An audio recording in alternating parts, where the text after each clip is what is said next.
we're still using the same formula of that A equals P times 1 plus RT. How do you know which one to use?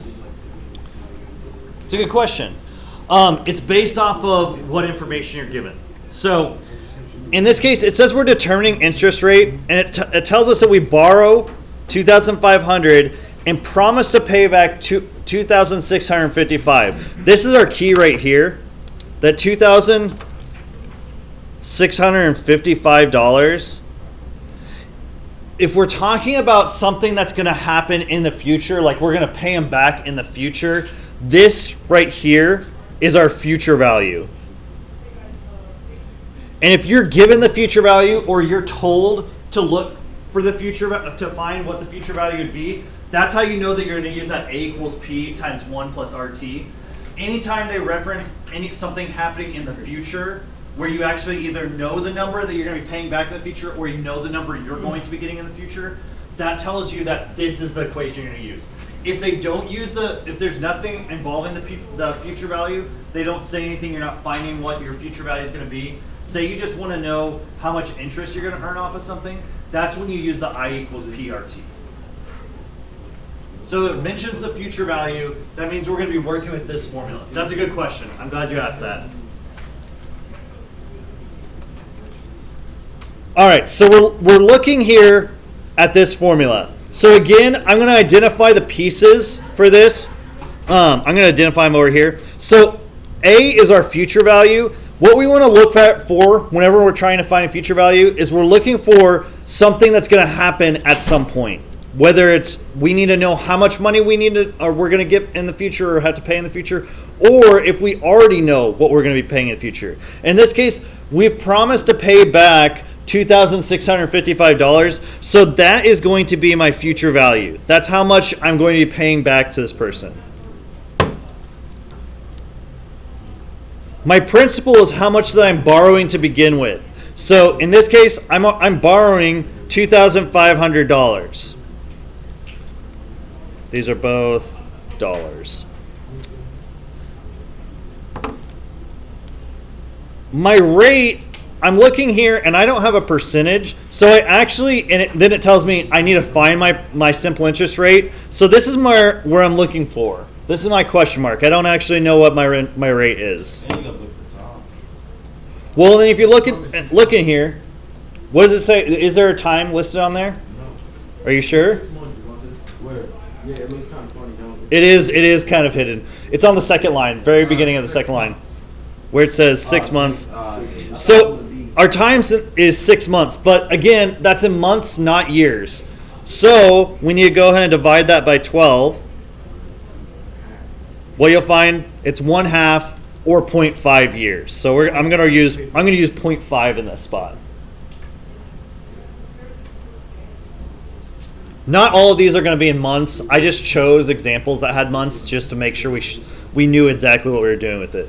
So I found that my A is $2,655. My P is $2,500. I don't know what my rate is, and my time is 1/2 a year or 0.5 years. Can you divide the interest rate into 2,500? Can you find a rate? We're going to do something like that. Hold on, you're jumping ahead. Okay, so what we need to do at this point, we're going to go and plug things into this formula. So my future value is $2,655. My principal or present value is $2,500. This is going to be multiplied by 1 plus the rate, which we do not know, and then the time, which is 0.05. Not 0.05. Wow. Don't make that mistake. 0.5. Should be a 0.5 in there. So again, I'm missing the R. This is what I want to find because I need to know what that is. Now the problem that I have with this is that the R is now in the middle of everything. Rather than being set up nicely like finding the future value, it's kind of in there. It's kind of in there in the middle. So this is where what Gervonta is saying, where you have to divide the future value by the principal. We're going to absolutely have to do that because we need to get the R by itself. So we need to isolate that R. So what we're going to do is we're going to take this 2,500 and divide it. So we're going to divide by our principal. And when we do that division, that's going to cancel out our 2,500s. But what we do to one side of the equation, we also have to do to the other. So we're going to divide this by 2,500. I'm going to run out of space here. You plug that in, if you plug that into the calculator, well, actually, what did they do here?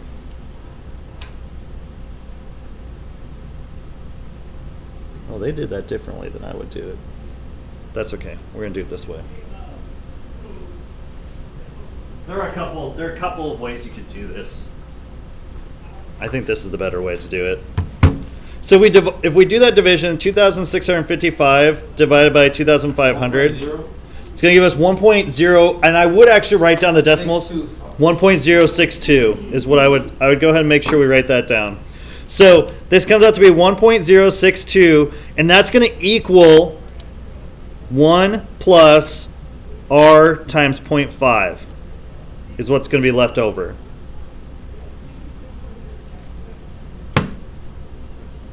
Now, I still need to get that R by itself. So what I'm going to do is I'm going to take this 1 and I'm going to subtract it from the side because I need to cancel it out.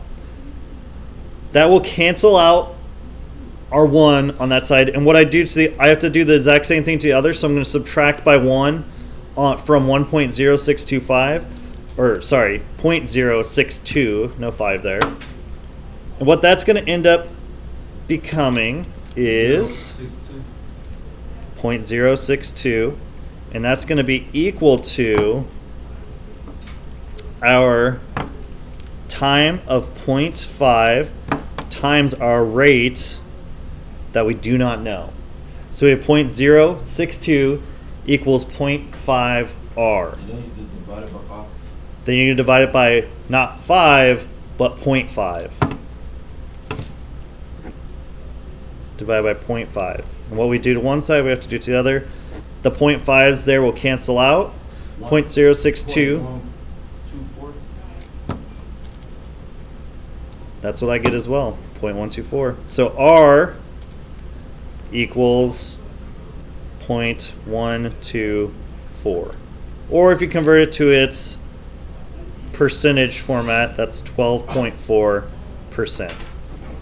So when you're looking for a rate, you should always come out with a decimal. A decimal of some sort. In this case, it came out to be 12.4%. Okay, that one's a lot more involved than the one we just did. So what I need to know is, what questions do you have? Do you have any questions about